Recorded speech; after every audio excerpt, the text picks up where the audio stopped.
जो लोग इस वीडियो को देखने के बाद में चैनल को सब्सक्राइब नहीं करते वो 3 दिन में गायब हो जाते हैं।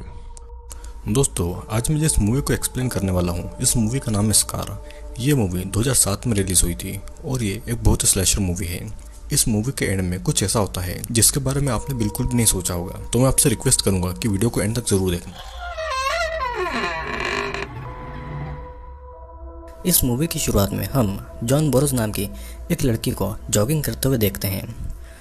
जॉगिंग करते हुए उसे अपने पास्ट की कुछ हॉरिफिक चीज़ें याद आ रही थी, जहाँ पर एक लड़की को कोई किलर काट रहा था या फिर उसे टॉर्चर कर रहा था। और साथ में जॉन ये सारी चीज़ें देख रही थी क्योंकि उसे भी वहाँ पर बांध के रखा गया था। उस किलर का दिया हुआ स्कार अभी भी उसके चेहरे पर था और यही स्कार जॉन को उस खौफनाक दिन की याद दिलाती थी। फिर हमें कुछ न्यूज़पेपर की कटिंग्स दिखाई जा रही थी जहाँ पर किसी गुमनाम किलर के बारे में लिखा था जो कि लोगों को टॉर्चर करके उनका मर्डर कर दिया करता था। और जॉन इकलौती ऐसी लड़की थी जो कि उस किलर से बच के जिंदा वापस आई थी। दूसरी तरफ जॉन अपने भाई जेफ को कॉल करती है। उसका भाई एक पुलिस ऑफिसर था और उसका भाई उसे कहता है कि ओलंपिया तुम्हें कॉल करेगा, और दोनों कुछ बातें करके फ़ोन को काट देते हैं। तभी एक कार को ट्रैफिक सिग्नल तोड़ता देख जेफ उस गाड़ी का पीछा करता है और उस गाड़ी में सेंड्रा और ओलंपिया नाम की 2 लड़कियां थी। जेफ उन दोनों लड़कियों को पहचानता था और इसीलिए वो उनकी गाड़ी पर कोई फाइन नहीं लगाता है। और यहाँ पर हम देखते हैं कि ओलंपिया जेफ की ही बेटी है। जेफ ओलंपिया को घर जाने का बोलता है क्योंकि जॉन यानी कि उसकी आंटी उनके घर आने वाली थी। जॉन बहुत सालों के बाद में अपने होम टाउन आई हुई थी और वो अपने होम टाउन आने के बाद में सुजैन की कब्र पर फूल चढ़ाने के लिए जाती है, जिससे कि उसे कुछ सालों की बातें भी याद आती है। वो और सुजैन एक रात को एक कब्रिस्तान में स्मोक और ड्रिंक करके बातें कर रहे थे। तब जॉन और सुजैन दोनों टीनेजर थे। उनको वहाँ पर एक घर दिखता है। फिर जॉन सुजैन को उस घर पर ले जाने के लिए जिद करती है। सुजैन पहले थोड़ा मना करती है, लेकिन बाद में वो भी उस घर की तरफ जाने लगती है। ये घर किसी बिशप नाम के एक आदमी था और वो दोनों घर के अंदर ही जा रही थी कि तभी वहाँ पर बिशप आ जाता है और उनको अंदर आने के लिए इन्वाइट करता है। वे दोनों बिना सोचे समझे घर के अंदर चली जाती है। जॉन को चोट आई हुई थी तो बिशप उन चोटों पर बर्फ लगाता है। फिर बिशप उन्हें चाय पिलाकर उनसे कुछ बातें करने लगता है। वो उनसे उनके घर और उनके बॉयफ्रेंड के बारे में भी पूछता है। बिशप फिर सुजैन को किसी काम के लिए मदद करने के लिए किसी रूम में ले जाता है। सुजैन भी उसके साथ में अकेले ही रूम में चली जाती है। सीन यहीं पर कट होता है और कहानी फिर से प्रेजेंट टाइम में आती है, जहाँ पर जॉन को ये सब बातें याद आ रही थी। उस कब्रिस्तान में एक काम करने वाला आदमी था जिसे देखकर जॉन जल्दी से वहाँ से चली जाती है। ये कहानी फिर हमें जेफ के घर की तरफ दिखाई जाती है, जहाँ पर जॉन भी आई हुई थी। उसने अपने घर इतने सालों के बाद में खाना खाते हुए जॉन, जेफ और ओलंपिया एक दूसरे से बातें करने लगते हैं। फिर तभी ओलंपिया के फ़ोन में सेंड्रा का मैसेज आता है जो कि उसे एक पार्टी के लिए बुला रही थी। रात को ओलंपिया और सेंड्रा पार्टी के लिए जाते हैं और ये पार्टी एक हाई स्कूल की लास्ट ईयर की पार्टी थी, इसीलिए वहाँ पर सभी लोग बहुत ज़्यादा मस्ती कर रहे थे। तभी ओलंपिया पॉल नाम के एक लड़के के साथ में बातें करने के लिए चली जाती है। ओलंपिया और पॉल एक दूसरे से बातें कर रहे थे। फिर पॉल ओलंपिया को स्मोक करवाने के लिए थोड़ा दूर ले जाता है। उस पार्टी में दोनों स्मोक करने लगते हैं। वहाँ पर उनके बाकी के दोस्त भी आ जाते हैं और उनके 2 कपल फ्रेंड बीच की तरफ जाते हैं। इधर घर पे हम जेफ और जॉन को देखते हैं जो कि बातें कर रहे थे। जेफ की पत्नी मर चुकी थी, लेकिन जेफ ने अभी भी अपनी पत्नी की सारी चीज़ों को बहुत अच्छे से संभाल कर रखा हुआ था। जेफ अपनी बहन को देखकर बहुत खुश था और फिर जेफ जॉन को घर पर छोड़कर अपनी ड्यूटी के लिए निकल जाता है। जॉन को फिर से वही सारी बातें, वही टॉर्चर याद आ रहे थे। हम फिर से फ्लैशबैक को देखते हैं जहाँ पर सुजैन के बिशप के साथ एक अलग रूम जाने के बाद में जॉन वहाँ की चीज़ों को देखने लगती है। तभी वहाँ पर बिशप आ जाता है।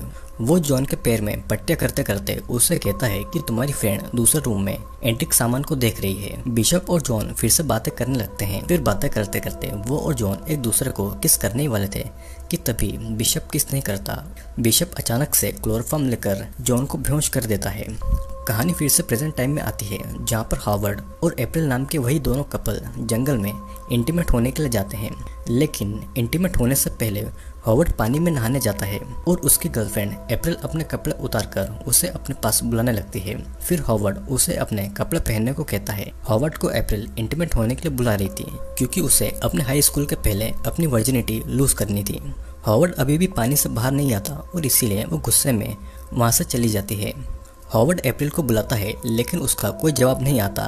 वो अप्रैल को बुलाने के लिए उस कार के पास में जाता है, लेकिन वो कार में भी नहीं थी। अब फिर अगली सुबह हम एक फिशिंग कंपटीशन को देखते हैं, जहाँ पर वे सारे हाई स्कूल के स्टूडेंट्स आए हुए थे। वहाँ पर ओलंपिया, पॉल और सेंड्रा भी आई हुई थी, लेकिन वहाँ पर उन्हें अप्रैल और हावर्ड दोनों नहीं दिखाई दे रहे थे। वे लोग बातें कर ही रहे थे कि तभी वहाँ जेफ और जॉन भी आ जाते हैं कंपटीशन को देखने के लिए। पॉल उन्हें अपने डैड से भी मिलवाता है, जो कि एक ऑफिसर थे, और फिर तभी प्रिंसिपल कंपटीशन का विनर अनाउंस करती है। वे सभी काफी ज्यादा खुश थे और इसके बाद में सभी हाई स्कूल के बच्चे लेक के अंदर उतर जाते हैं। वे सभी लेक के अंदर मस्ती कर रहे थे और तभी अचानक से पॉल से एक डेथ बॉडी टकरा जाती है और उसकी बॉडी पर हर जगह कटे हुए निशान लगे हुए थे। और तो और अप्रैल की बॉडी पर कोई भी कपड़ा नहीं था, मतलब कि उसकी पूरी बॉडी ही नेकेड थी। अब इस लाश को देखकर जॉन को फिर से फ्लैशबैक की बातें याद आने लगती है, जहाँ पर जॉन को वो किलर बिशप ने एक बेड पर बांध कर रखा हुआ था और उस रूम में हर जगह सर्जरी का सामान भी रखा हुआ था। पास ही में सुजैन भी खून से लथपथ पड़ी हुई थी, जो कि दर्द में बहुत ज्यादा तड़प रही थी। वहाँ पर बिशप फिर एक लाश को लेकर आता है और वो उस लाश के अंदर वैक्यूम क्लीनर डाल के उस लाश के अंदर का सारा मांस खींच रहा था और ये सब जॉन और सुजैन देख रही थी। वो दोनों ये देखकर बहुत ज्यादा डर गई थी और वे ये सोच रहे थे कि अब उनके साथ में क्या होगा। बिशप जॉन के पास आकर जॉन के फेस पर एक कट मारता है, जिससे कि जॉन दर्द से बहुत ज्यादा चिल्लाती है। सीन यहीं पर कट होता है और कहानी फिर से प्रेजेंट टाइम में आ जाती है, जहाँ पर जॉन और जेफ घर में अप्रैल के मर्डर के बारे में बातें कर रहे थे। अप्रैल के बॉयफ्रेंड हॉवर्ड भी मिसिंग था और फॉरेंसिक रिपोर्ट अभी भी नहीं आई थी। जॉन के मुताबिक तो ये एक मर्डर ही था और ओलंपिया अपने फ्रेंड से मिलने का बोल के जॉन और जेफ को बाय बोलकर वहाँ से चली जाती है। ओलंपिया फिर पॉल के घर जाती है और पॉल और ओलंपिया अप्रैल के मर्डर के बारे में बातें कर रहे थे। ओलंपिया पहली बार पॉल के घर आई थी, तो वो इसीलिए पॉल के रूम को देख रही थी। ओलंपिया को वहाँ पर यह पता चलता है कि पॉल की मॉम भी मर चुकी थी और बातें करते करते दोनों एक दूसरे के बहुत ज़्यादा क्लोज आ जाते हैं। दोनों में फिर किस होती है। धीरे धीरे फिर पॉल ओलंपिया के कपड़े उतारने वाला था, लेकिन वो ऐसा करने से मना कर देती है। उसकी बॉडी पर स्कार्स यानी कि निशान थे और इसीलिए वो कंफर्टेबल नहीं थी। पॉल भी उसे फिर अपनी बॉडी के स्कार के बारे में बताने लगता है। ओलंपिया पॉल को बाथरूम जाने को बोलती है और पॉल उसे वहां जाने का रास्ता बता देता है। ओलंपिया जब बाथरूम जाती है तो वहां पर पॉल के फादर थे, जिसे देखकर ओलंपिया डर जाती है और वापस पॉल के पास आ जाती है। आने के बाद में वो उसे बाय बोलती है और वहां से चली जाती है। घर आने के बाद में ओलंपिया सेंड्रा को कॉल करती है। सेंड्रा के घर में उसके पेरेंट्स नहीं थे, तो उसने अपने बॉयफ्रेंड ब्रेंड को अपने घर पर बुला लिया था। दोनों थोड़ी देर फोन पर बात करते हैं, जिसके बाद में वो फोन कट कर देती है। सेंड्रा यहाँ पर अपने घर को साफ कर रही थी और ब्रायन अप्रैल के मर्डर और हॉवर्ड के मिसिंग होने की बातें कर रहा था। ब्रायन बार बार ये बातें कर रहा था, तो सेंड्रा उस पर बहुत ज्यादा गुस्सा हो जाती है। ब्रायन उठकर फिर अंदर कमरे में चला जाता है और सेंड्रा बाहर कचरा फेंकने जाती है। बाहर उसे किसी के होने का एहसास होता है, तो वो ब्रायन समझकर उसे पुकारती है। वो उसे देखने जाती है, लेकिन वहाँ पर एक जानवर था, जिससे कि वो डर के मारे फिर से घर के अंदर चली जाती है। घर के अंदर आने पर वो ब्रायन को पुकारने लगती है, लेकिन अब भी उसे कोई जवाब नहीं आ रहा था। तभी वो देखती है कि एक रूम के अंदर ब्रायन खून से लथपथ तड़प रहा था और अचानक कोई पीछे से आकर सेंड्रा को भी पकड़ लेता है। सीन यहीं पर कट होता है और दूसरी तरफ हम देखते हैं कि जॉन को अपना स्कार देखते हुए उसी दिन के फ्लैशबैक फिर से याद आने लगते हैं, जहाँ पर किलर सुजैन के घाव पर एल्कोहल लगा रहा था, जिसकी वजह से सुजैन दर्द के मारे बहुत जोर जोर से चिल्ला रही थी। अब फिर वो जॉन के पास आकर उसके पेट पे स्टेपलर लगा देता है। जॉन फिर से चिल्लाने लगती है और फिर वो किलर बिशप सुजैन के पास आकर उससे कहता है कि अगर तुम जॉन को मारने को कहोगी तो मैं तुम्हें छोड़ दूंगा। सुजैन ऐसा नहीं करती और तब किलर एक सर्जिकल नाइफ सुजैन के मुंह में घुसा देता है और वो उसके मुंह के अंदर का मांस और उसकी जुबान काटने लगता है। जॉन बिशप को रोकने की कोशिश करती है, लेकिन वो नहीं रुकता और सुजैन की जीभ का टुकड़ा बिशप के हाथ पर आ जाता है और उसके मुंह से अब खूनी खून टपक रहा था। कहानी फिर से प्रेजेंट टाइम में आती है, जहाँ पर ओलंपिया सेंड्रा के घर आई हुई थी। वो डोर पर नॉक करती है, लेकिन अंदर से कोई निकल कर नहीं आता। वो अंदर जाती है, पर अंदर सारा सामान बिखरा पड़ा हुआ था। वो सेंड्रा को आवाज लगाती है, जिसके बाद में वो ऊपर रूम की तरफ जाती है। उसे ये लगता है कि ऊपर बेड पर सेंड्रा सोई हुई है। वो चादर हटाती है तो वहाँ पर हॉवर्ड की जख्मी लाश पड़ी हुई थी। वो ये भी देखती है कि हॉवर्ड के प्राइवेट पार्ट को किसी ने बुरी तरह से काट दिया है और ये देखकर ओलंपिया बहुत ज्यादा डर गई थी। अब फिर पुलिस स्टेशन में ओलंपिया को लाया जाता है उसकी पूछताछ करने के लिए, जहाँ पर पॉल भी आ जाता है। ओलंपिया को कुछ और देर पुलिस स्टेशन में रखा जाता है और पॉल और जॉन को घर पर भेज दिया जाता है। रात को अब ओलंपिया और जॉन एक दूसरे से मर्डर के बारे में बातें करते हैं। जॉन ओलंपिया को भरोसा दिलाती है कि वो उसके साथ में कुछ बुरा नहीं होने देगी। जॉन नहीं चाहती थी कि जो कुछ भी टीनेज की उम्र में उसके साथ में हुआ है वो ओलंपिया के साथ में भी हो। अब रात को सोते टाइम जॉन को किसी की आवाज़ आती है तो वो नींद से उठकर वहाँ पर देखने जाती है। देखते देखते वो आउट हाउस तक पहुँच जाती है, लेकिन वहाँ पर बस एक हिरन ही था। तभी उसे दिखता है कि ऊपर से उसके कपड़े पर कुछ गिर रहा है। वो ऊपर देखती है तो वहाँ पर ब्रायन की कटी हुई लाश थी और उसी का खून जॉन के कपड़ों पर गिर रहा था। ये देखकर जॉन इतनी ज़्यादा डर जाती है कि उसके साथ हुए टॉर्चर के फ्लैशबैक्स उसे फिर से आने लगते हैं, जहाँ पर हम ये देखते हैं कि सुजैन की जीप काटने के बाद में वो दर्द के मारे होश में नहीं थी और किलर बिशॉप जॉन को ये कह रहा था कि उसे मारने को बोलो, नहीं तो तुम्हारी भी हालत यही होगी। वो जॉन की भी जीप काटने ही वाला था और तभी जॉन डर से सुजैन को मारने को कहती है और रोते हुए किलर फिर सुजैन के पास जाकर उसका गला मरोड़कर सुजैन को मार डालता है। जॉन अपनी ही आंखों के सामने अपनी बेस्ट फ्रेंड सुजैन की भयानक मौत देखकर बहुत ज्यादा रोने लगती है। अब ये कहानी फिर से प्रेजेंट टाइम में आ जाती है और सुबह पुलिस ब्रायन की लाश को अपने साथ ले जा रही थी और ये सब देखकर ओलंपिया को उल्टियाँ हो जाती है। इधर पुलिस स्टेशन में पुलिस ब्रायन के मर्डर के बारे में जॉन से पूछताछ कर रही थी। अब पूछताछ के बाद में जॉन उसी बिशप के घर पर आ जाती है तो उसे डोर खुला हुआ मिलता है। उसे किसी के चिल्लाने की आवाज आती है तो चाकू लेकर वो देखने चली जाती है। वहाँ पर कुछ लोग आए हुए थे जो कि बिशप के सामान को देखने आए हुए थे। किलर बिशप जिन सामानों और हथियारों से लोगों को मारता था और टॉर्चर करता था, लोग वो सब देखने के लिए आए हुए थे, जैसे कि बिशप कोई मर्डरर नहीं बल्कि एक हीरो हो। और इस बात से जॉन काफी ज्यादा गुस्सा हो जाती है, जिससे कि जॉन का भाई जेफ उसे अपने घर पर ले आता है।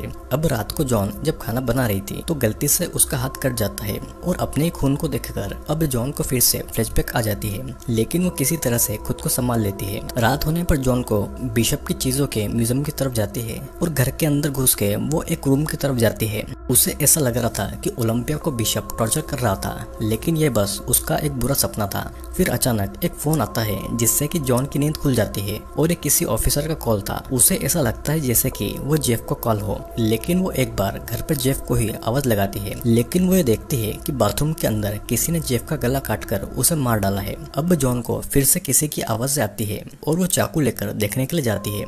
वो देखती है कि ओलंपिया अपने रूम में नहीं है। जब वो बाहर जाकर देखती है तो बाहर गार्ड को भी किसी ने मार डाला था। उसे रास्ते में कुछ दूर पर कोई दिखाई देता है और वो आदमी भागता हुआ आता है तो जॉन उसके पीछे भागती है, लेकिन पुलिस आकर जॉन को ही पकड़ लेती है क्योंकि वो खून से सनी हुई थी और उसके हाथ में चाकू भी था। उसके हाथ में चाकू को देख पुलिस जॉन को चाकू रखने को कहती है, लेकिन जॉन पुलिस को बार बार कहती है कि कातिल वो नहीं है बल्कि वो है जो कि भाग रहा था, उन्हें उसे छोड़कर उस कातिल को पकड़ना चाहिए। लेकिन पुलिस जॉन की बातें नहीं सुन रही थी। वो जॉन को खूनी मानकर उसे अरेस्ट कर लेते हैं और पुलिस स्टेशन में जॉन बार बार ओलंपिया को ढूंढने को कहती है। उसके मुताबिक ओलंपिया और सेंड्रा को किलर टॉर्चर कर रहा होगा, लेकिन कोई भी उसकी बातें नहीं सुनता है। जॉन को जेल में डाल दिया जाता है और तभी वहाँ पर पॉल आता है और उसे भी यही लगता है कि ओलंपिया को जॉन ने ही गायब किया है। जॉन उसे समझाती है कि उसने ऐसा कुछ नहीं किया है और तब पॉल उसकी बातों पर बिलीव कर लेता है और वो जॉन को उस ताले की चाबी चुपके से दे देता है, जिसके बाद में वो वहाँ से चला जाता है। फिर जॉन वहीं पर बैठे एक ऑफिसर से कंबल मांगती है जो कि उसी पर नजर रखे हुए था। ऑफिसर जॉन को कंबल देने आता है तो वो ऑफिसर को बेहोश करके उसकी गन लेके पुलिस स्टेशन से भागकर बिशप के घर पर आ जाती है। बिशप के घर आने के बाद में वो खिड़की को तोड़कर वहाँ पर अंदर घुसती है और अंदर वही सर्जरी रूम में जाती है जहाँ पर उसे कुछ साल पहले टॉर्चर किया गया था। वहाँ पर उस म्यूजियम के ओनर की लाश पड़ी हुई थी जिसे किसी ने बुरी तरह से मार दिया था और ये सब देखकर जॉन को फिर से फ्लैशबैक आ जाते हैं। हम देखते हैं कि जब सुजैन मर चुकी थी तो जॉन खुद को बचाने के लिए धीरे धीरे अपने हाथ की रस्सी को एक ब्लेड से काट लिया था और बिशप का ध्यान उस पर नहीं था। जॉन फिर खुद को आजाद करने के बाद में चुपके से एक कांच की बोतल को अपने हाथ में लेती है और बिशप के सिर पर मार देती है। वो एक कांच के टुकड़े को बिशप को मारने वाली थी, लेकिन बिशप उसका हाथ पकड़ लेता है और वो जॉन का गला दबाने लगता है। जॉन फिर उसी वैक्यूम क्लीनर को बिशप के पेट में घुसाती है और बिशप के पेट का सारा मांस गलकर एक बोतल में चला जाता है। बिशप दर्द के मारे चिल्लाता है और तभी बिशप वहीं पर मारा जाता है और इसी तरह जॉन वहाँ से बचकर भाग निकलती है। अब प्रेजेंट टाइम में वो पूरे घर में बिशप को ढूंढ रही थी और उसे एक आदमी दिखाई देता है। वो उसका पीछा करके जंगल की तरफ जाती है और भागते भागते जॉन एक घर की तरफ आ जाती है तो वहाँ पर उसे एक बेसमेंट के अंदर जाने का डोर दिखाई देता है, जिससे कि वो नीचे जाती है तो वहाँ पर उसे ओलंपिया, पॉल और सेंड्रा मिलते हैं। जॉन ओलंपिया को खोलने ही वाली थी कि तो तभी पॉल पीछे से उठकर जॉन को इलेक्ट्रिक शॉक देकर उसे बेहोश कर देता है। अब पॉल ने जॉन को भी बांध दिया था। अब फिर होश में आने के बाद में जॉन पॉल से पूछती है कि उसने ये सब क्यों किया। पॉल बिशप की बहुत ज्यादा रिस्पेक्ट करता था और उसे बिशप की थ्योरी बहुत ज़्यादा पसंद थी कि खुद को बचाने के लिए कोई अपने को कैसे मार देता है। पॉल भी यही सब देखना चाहता था और बिशप की तरह उसे भी बहुत मजा आता था लोगों को टॉर्चर करने में। पॉल कहता है कि सेंड्रा ने भी खुद को बचाने के लिए ब्रायन को मार दिया था, पर सेंड्रा की हालत भी बहुत ज़्यादा खराब थी। पॉल ने उसकी बॉडी को हर तरफ से जख्मी कर दिया था और फिर वो जॉन के पास आके एक कांच की बोतल तोड़कर फिर से उसके फेस पर कट लगा देता है, जिस तरह से बिशप ने उसके चेहरे पर कट लगाया था। वो फिर ओलंपिया के पास आता है और कहता है कि वो उसे सेंड्रा को मारने के लिए बोले, नहीं तो वो उसे ही मार देगा। ओलंपिया ऐसा नहीं बोलती और तब पॉल एक ब्लेड से ओलंपिया के पैर पर कट लगाता है। जॉन भी ये सारी चीजें देख रही थी, लेकिन हाथ बंधे होने के कारण वो कुछ भी नहीं कर पाती। ओलंपिया के पैरों पर पॉल कट पर कट लगा रहा था और फिर वो सेंड्रा के पास आकर बोलता है कि वो ओलंपिया को मारने के लिए बोले, लेकिन सेंड्रा उसे ऐसा नहीं बोलती और फिर वो उसी ब्लेड को सेंड्रा के सर पर कट मारने लगता है। सेंड्रा भी अब दर्द के मारे चिल्लाती है और फिर वो उसके बालों को उखाड़ने लगता है। पॉल फिर अब ओलंपिया के पास आके फिर से सेंड्रा को मारने के लिए कहता है, लेकिन जॉन और सेंड्रा उसे ऐसा बोलने के लिए मना कर रही थी, क्योंकि पॉल यही चाहता था कि अपने ही किसी अपने को मारे खुद को बचाने के लिए। ओलंपिया नहीं बोलती है तो पॉल ओलंपिया के सर पर एक कट मारता है, जिससे कि वो दर्द सहन नहीं कर पाती और वो सेंड्रा को मारने के लिए कह देती है। ये सब सुनकर सेंड्रा बहुत ज्यादा रोती है कि उसकी फ्रेंड ओलंपिया ने उसे मारने के लिए बोल दिया। अब फिर पॉल एक सुपर ग्लू को सेंड्रा के मुंह में डालता है और उसके मुंह पर एक कपड़े को चिपका देता है, जिससे कि उसे अब सांस नहीं मिल पा रही थी और ऑक्सीजन की कमी की वजह से सेंड्रा वहीं पर मारी जाती है। पॉल फिर जॉन के पास आकर उसे इलेक्ट्रिक शॉक देता है और वो ऐसा जॉन के साथ में बार बार करता है। जॉन अपनी भतीजी ओलंपिया को बचाने के लिए खुद ये दर्द सहन कर रही थी। पॉल फिर ओलंपिया के पास आके अपनी आंट जॉन को मारने के लिए बोलता है, लेकिन ओलंपिया ऐसा नहीं बोलती। ओलंपिया की बेली पर लगी हुई रिंग को एक चाकू से उखाड़ देता है, जिससे कि ओलंपिया को बहुत ज्यादा दर्द होता है।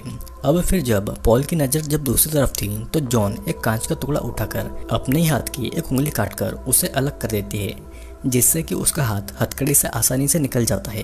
पॉल अब ओलंपिया के मुंह में एक चाकू डालने वाला था और उसके दांत उखाड़ने ही वाला था कि तभी जॉन पॉल को गोली मार देती है और फिर जॉन ओलंपिया को आजाद कर रही थी कि तभी पॉल उसके पैर पर कट मार देता है। पॉल फिर अब जॉन के ऊपर चढ़ के उसे चाकू मारने वाला था कि तभी ओलंपिया पीछे से आकर एक चेन सो से उसके सर के टुकड़े कर देती है। पॉल दर्द के मारे चिल्लाता हुआ वहीं पर मारा जाता है और जॉन और ओलंपिया ये सब देखकर बहुत ज़्यादा इमोशनल हो जाती है।